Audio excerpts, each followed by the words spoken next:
we're both recording. It's like magic.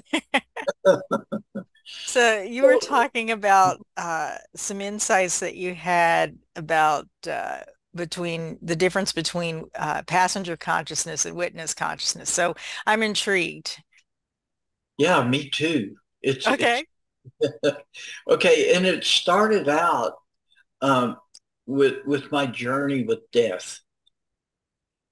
Okay, so in let's see when went to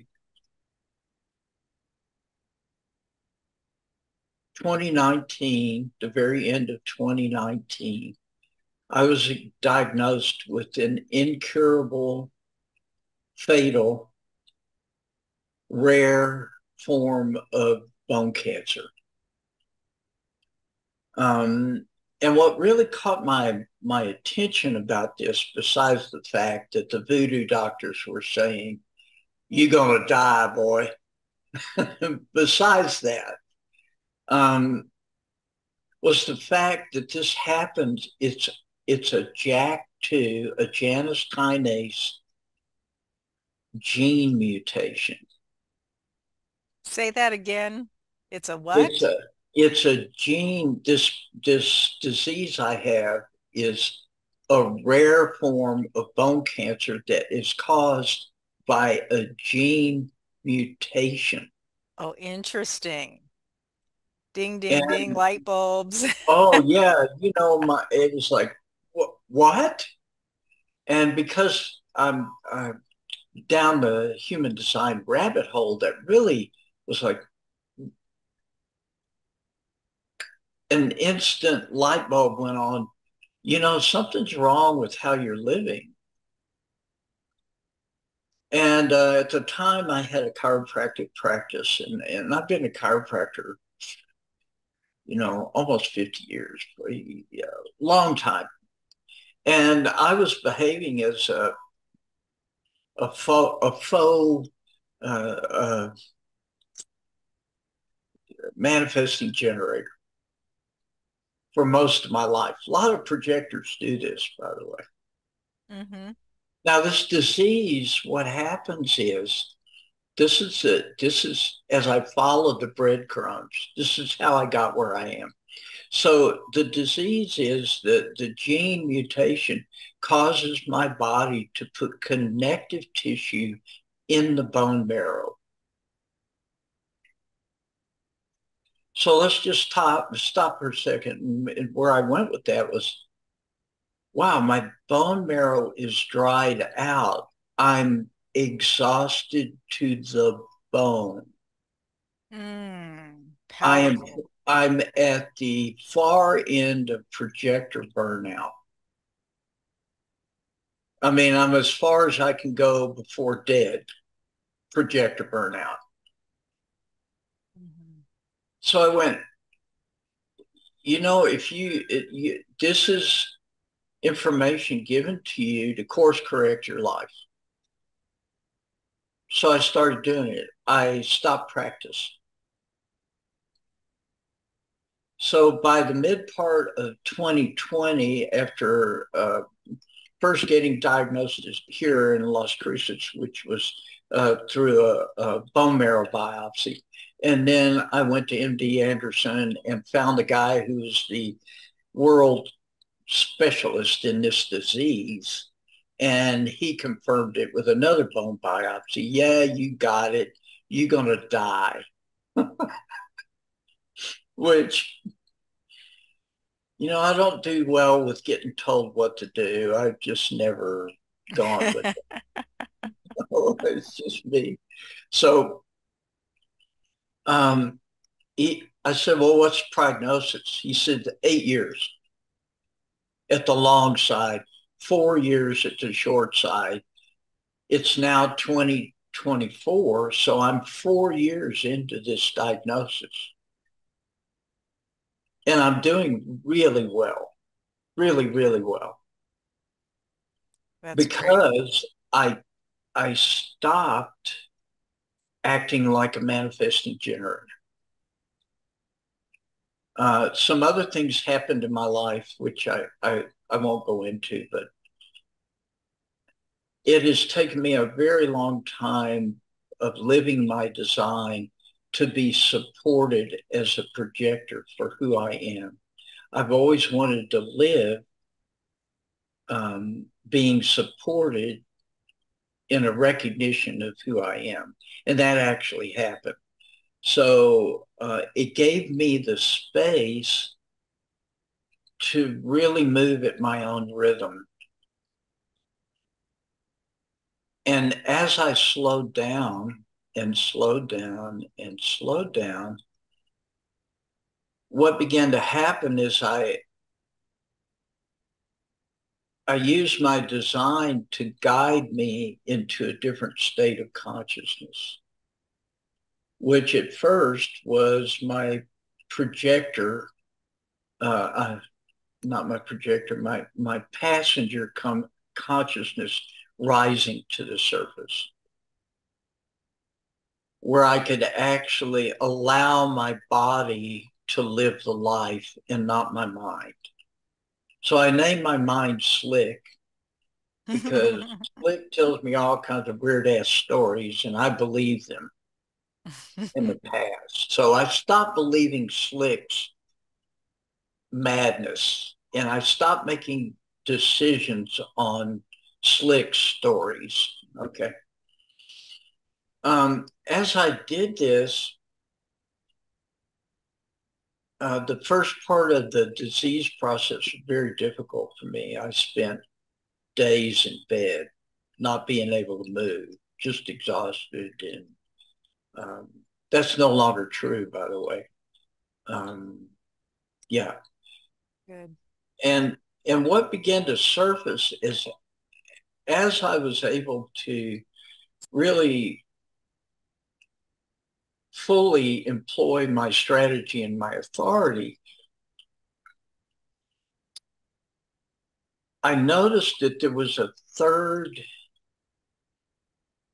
um, consciousness arising. In other words, there's the body consciousness, and then there's the passenger, which is the mind observing and being able to observe the mind, watching the body, what the mind does as far as um, noticing details, comparing things, collecting data, and then making a story about it, and then pitching the story to me like I need to do something about it.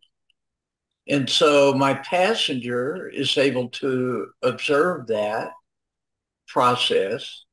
But when I'm in that, another consciousness was coming forth, and I called it my eternal nature.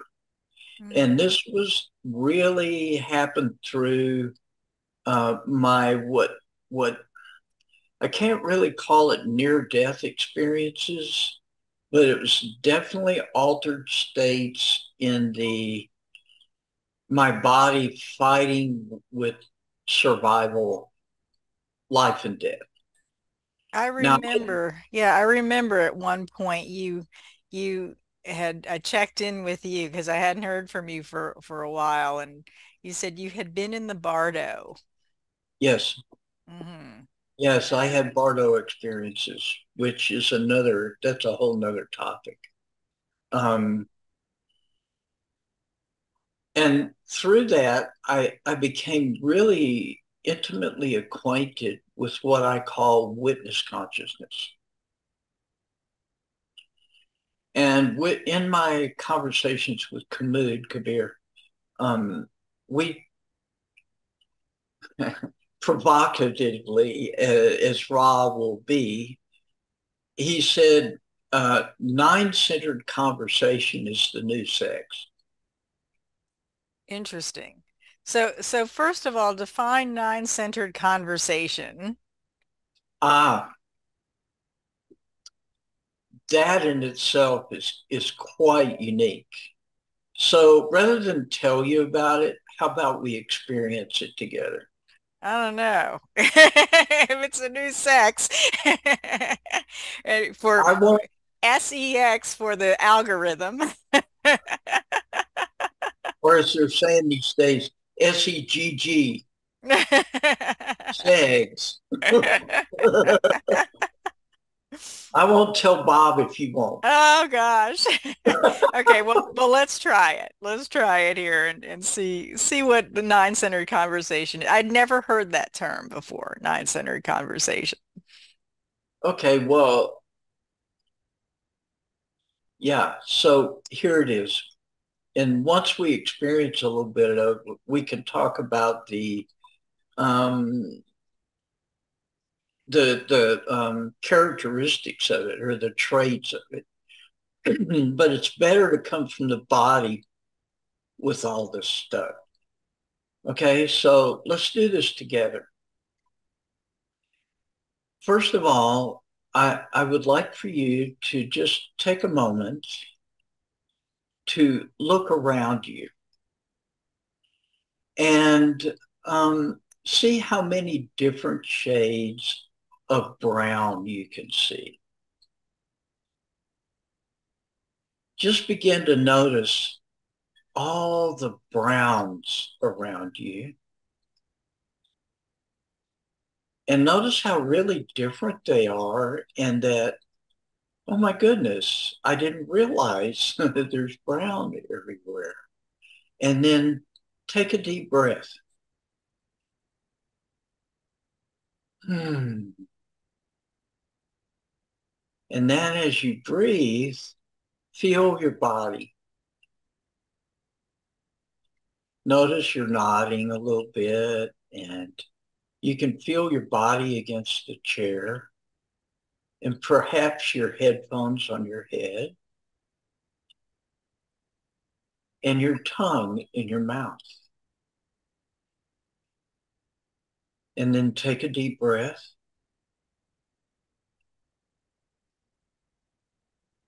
Yeah, that's it. And then notice the brown again. Isn't it nice? You can almost feel the brown as you look at it now. And then perhaps you have been eating something or you had something in your mouth. You can taste, see if you can taste anything. And if maybe you can't, that's okay, but you can feel the saliva. And the saliva, it has a quality. Yeah. And as you swallow, you can kind of taste that. And then take a breath and feel your hands, whatever they're touching, and see the brown.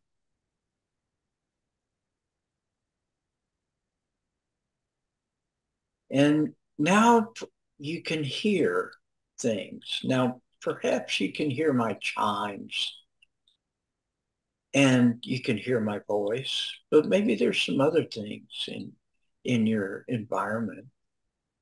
And notice them, name them. Ah, and take a breath. And maybe you can smell something now that you couldn't before.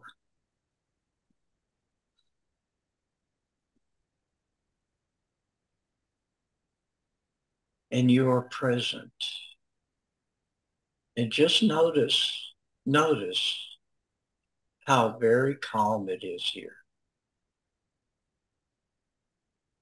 Notice how your mind it's not engaged at all. And allow yourself to just sit here.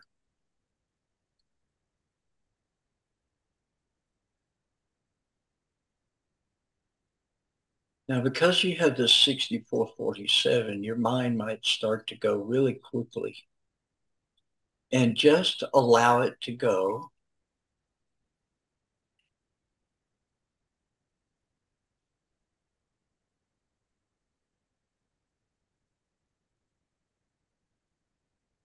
The body is the life.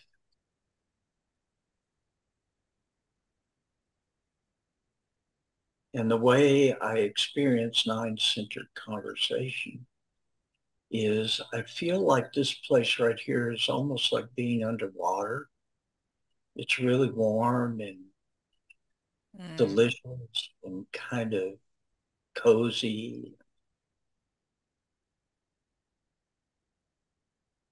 And the conversation, nine-centered conversation, arises like a bubble to the surface from this place.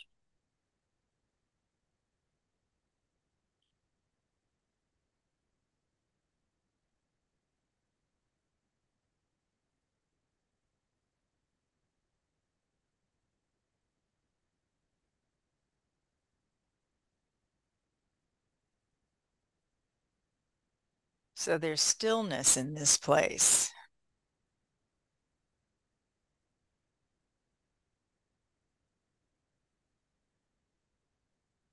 Another way to do this is eye gazing. Just simply eye gazing. We'll do it.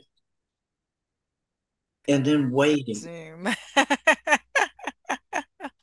So then the mind wants to get real active. It wants to fill the space. It gets uncomfortable with the quietness, and it will start to want to babble about what it's thinking about.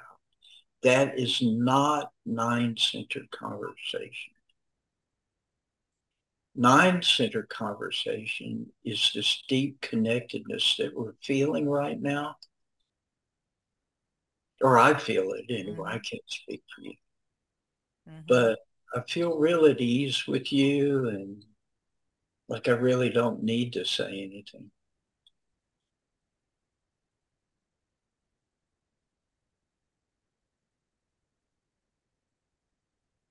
Now, this gives rise to all sorts of conversations um,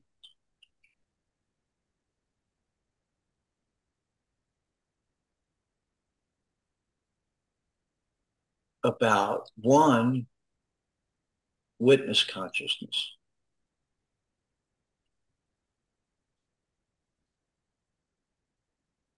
This is where witness consciousness arises from.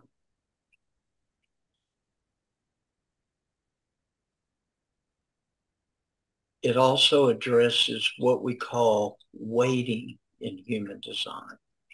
Every type is designed to wait. And I reframe the waiting as being present. You see, the purpose of waiting is to be present to your inner authority. If you're not present when it speaks to you, you can't respond to it.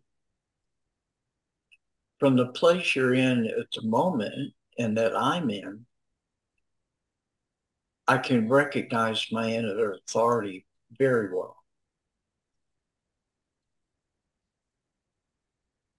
When I'm in my mind or my not self mind,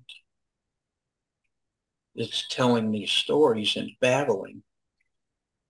It takes me out of the waiting state, the being present state.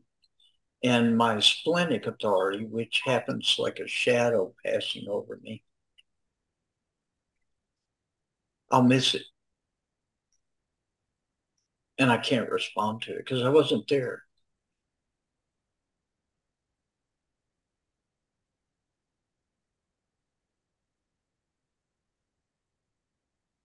So they're all connected. They're everything in human design to me is connected.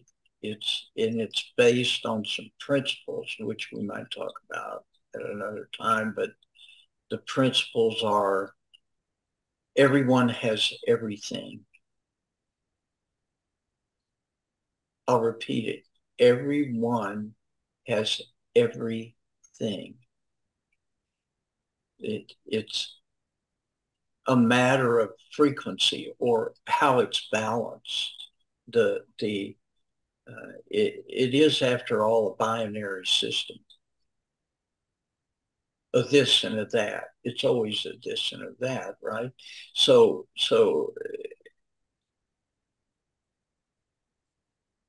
a person who's defined emotionally has a different frequency of experiencing emotions than someone who's undefined. It's not that they don't have emotions. Undefined emotional people just experience them at a different frequency and with a different quality, but they still have emotions. So to say somebody's emotional or non-emotional is not correct, in my view. It's not correct. I would agree It's with that. it's totally misleading.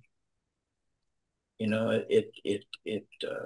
the language leads one to believe that emotions are something they're not. Anyway, that's another topic. So how you feeling? Very You getting relaxed, experience of nine-centered conversation? very relaxed. And, you know, the experience you took us through is the experience of mindfulness. So the mindfulness movement is very valid and instrumental. And all they need is the human design chart. I mean, the two go hand in hand. In order to this is my opinion. Um, the way into the body and into the the design into I just saw like fitting into your suit, into your meat suit. The way in is through the presence that can be cultivated through mindfulness. Mm. And the the instrument of human design, the tool of human design, helps the person who is cultivating mindfulness know which suit is theirs to wear. Oh, well put. I like that. Yeah, I think that the beauty of human design to me is all of the guideposts or markers that allow us to be mindful. Like when I'm bitter as a projector, it's a guidepost for me that I need to watch my the choices I'm making are leading me toward bitterness. And then that provides me with some detachment so I can view it. That's mindfulness, Hmm. right? And the beauty of design is that it's a combination of all of these deep wisdom teachings, all of which kind of say the same thing, right? Yeah. Yeah. So I think that's what you're pointing to is that this is a powerful tool for awakening on the deep, sublime, cosmic, spiritual, not in the airy fairy sense in the uh, book for enlightenment, chopping wood, carrying water Hmm. after enlightenment, chopping Hmm. wood, carrying water idea. Yeah. Very practical spirituality. Um, yeah, Yeah. Hmm. This feels complete, this topic for now. that topic is complete.